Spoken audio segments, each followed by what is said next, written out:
ಮತ್ತೆ ನಮ್ಮ ನಾಡು ವಾರ್ತೆಗಳಿಗೆ ಸ್ವಾಗತ. ಉಳ್ಳಾಲ 9 ಕೆರೆಯ ಮೆರಿಡಿಯನ್ ಕಾಲೇಜಿನ ಆಡಳಿತಾತ್ಮಕ ವಿಷಯಗಳ ಎಲೆನ್ ಫೆಸ್ಟ್ 2011 ಗುರುವಾರ ಉದ್ಘಾಟನೆಗೊಂಡಿತು. ಮಂಗಳೂರು ಹೊರವಲಯದ ಉಳ್ಳಾಲ 9 ಕೆರೆಯ ಮೆರಿಡಿಯನ್ ಕಾಲೇಜಿನಲ್ಲಿ ಎಲೆನ್ 2011 ಮ್ಯಾನೇಜ್ಮೆಂಟ್ ಫೆಸ್ಟ್ ಗುರುವಾರ ನಡೆಯಿತು. ಲಯನ್ಸ್ ನಿಕಟಪೂರ್ವ ಗವರ್ನರ್ ಶ್ರೀಮತಿ ಕೃಪಾ ಅಮರಾಳ್ವ ದೀಪ ಬೆಳಗಿಸಿ ಕಾರ್ಯಕ್ರಮಕ್ಕೆ ಚಾಲನೆ ನೀಡಿದರು.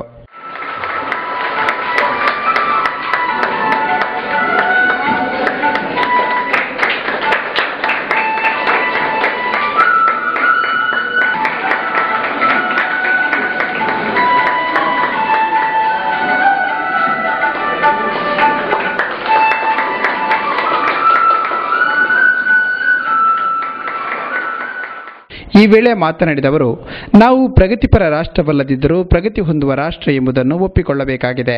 ಅಮೆರಿಕದ ಅಧ್ಯಕ್ಷ ಬರಾಕ್ ಒಬಾಮಾ ಅವರು ಈ ರಾಷ್ಟ್ರದ ಯುವ ಜನಾಂಗವನ್ನು ದೃಷ್ಟಿಯಲ್ಲಿರಿಸಿ ನಮ್ಮ ದೇಶವನ್ನು ಡೆವಲಪಿಂಗ್ ಕಂಟ್ರಿ ಎಂದಿದ್ದಾರೆ ಎಂದರು.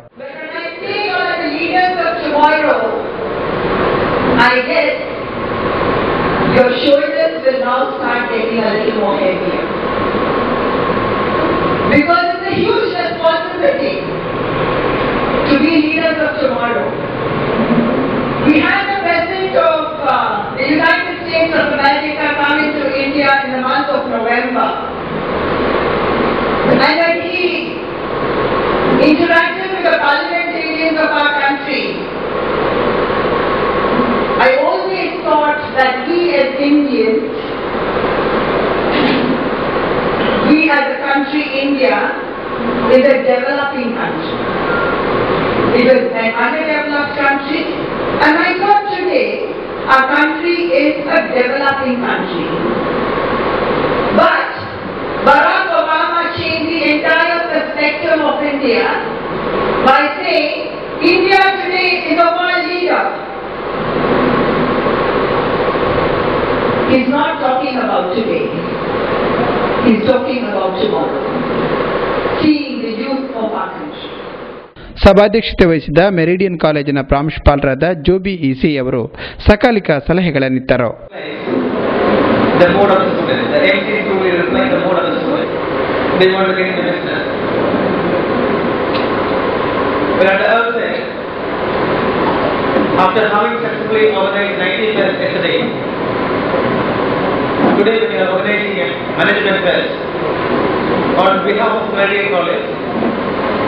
I express our gratitude to Dr. Kripa Amaralwa for having agreed to accept our invitation and being the chief. ಕಾರ್ಯನಿರ್ವಹಣಾಧಿಕಾರಿ ರಿತಿಕಾ ದಾಸ್, ಪ್ರಾಧ್ಯಾಪಕರಾದ ಮಾರ್ಷಲ್ ಪಿಂಟೋ, ಸಂಯೋಜಕಿ ಶ್ರೀಮತಿ ಲಾವಣ್ಯ ವೇದಿಕೆಯಲ್ಲಿದ್ದರು. ಬಳಿಕ ನಡೆದ ಆಡಳಿತಾತ್ಮಕ ಉತ್ಸವದಲ್ಲಿ 10 ಕಾಲೇಜಿನ ವಿದ್ಯಾರ್ಥಿಗಳು ಪಾಲ್ಗೊಂಡರು. ಕಾಂಗ್ರೆಸ್ ನೇತೃತ್ವದ ಯುಪಿಎ ಸರ್ಕಾರದ ಭ್ರಷ್ಟಾಚಾರದ ವಿರುದ್ಧ ಅಖಿಲ ಭಾರತೀಯ ವಿದ್ಯಾರ್ಥಿ ಪರಿಷತ್ ಕಾರ್ಯಕರ್ತರು ಇತ್ತೀಚೆಗೆ ಮಂಗಳೂರಿನಲ್ಲಿ ಜಿಲ್ಲಾಧಿಕಾರಿ ಕಚೇರಿಯ ಎದುರು ಪ್ರತಿಭಟನೆ ನಡೆಸಿದರು. 2G ಸ್ಪೆಕ್ಟ್ರಮ್ ಸೇರಿದಂತೆ ಕೇಂದ್ರದಲ್ಲಿ ಕಾಂಗ್ರೆಸ್ ನೇತೃತ್ವದ ಯುಪಿಎ ಸರ್ಕಾರದ ಹಗರಣಗಳ ವಿರುದ್ಧ ಅಖಿಲ ಭಾರತ ವಿದ್ಯಾರ್ಥಿ ಪರಿಷತ್ ಮಂಗಳೂರು ನಗರ ಘಟಕದ ವತಿಯಿಂದ ಮಂಗಳವಾರ ಮಂಗಳೂರಿನಲ್ಲಿ ಜಿಲ್ಲಾಧಿಕಾರಿ ಕಚೇರಿಯ ಮುಂದೆ ಪ್ರತಿಭಟನೆ ನಡೆಸಿತು. ಜನಸಾಮಾನ್ಯರು ಪಾವತಿಸಿದ ತೆರಿಗೆಯಿಂದ ಕೇಂದ್ರ ಸರ್ಕಾರ ದೇಶದ ಲೂಟಿ ಮಾಡುತ್ತಿದೆ ಎಂದು ಪ್ರತಿಭಟನಾಕಾರರು ಆರೋಪಿಸಿದರು. 1992ರಿಂದ ಇತ್ತೀಚಿನವರೆಗೆ ಅವ್ಯವಹಾರ ಮಾಡಿದ ಹಣ 73 ಲಕ್ಷ ಕೋಟಿಗಳಷ್ಟು.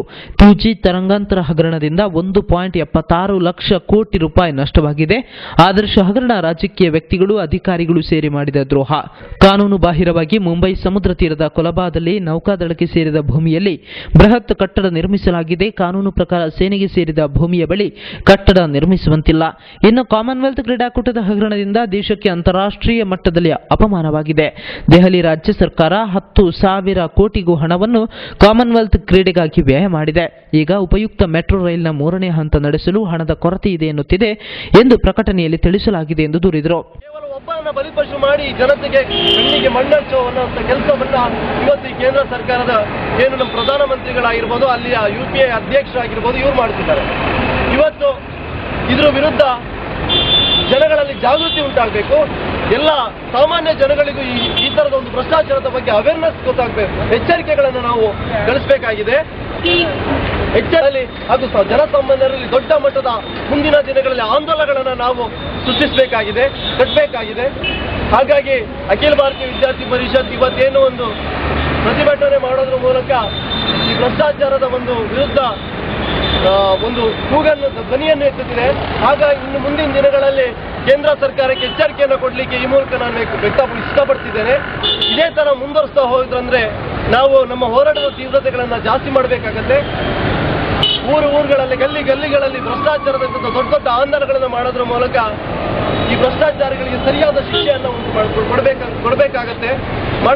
ಅಲ್ಲಿ ತನಕ ವಿದ್ಯಾರ್ಥಿ ಪರಿಷತ್ ಬಿಡೋದಿಲ್ಲ, ನಮ್ಮ ಹೋರಾಟವನ್ನು ಮುಂದುವರಿಸ್ತೇವೆ. ಹಾಗಾಗಿ ಇವತ್ತು ಪತ್ರಿಕೆಗಳಲ್ಲಿ ನೀವೆಲ್ಲ ನೋಡಿರ್ತೀರಾ.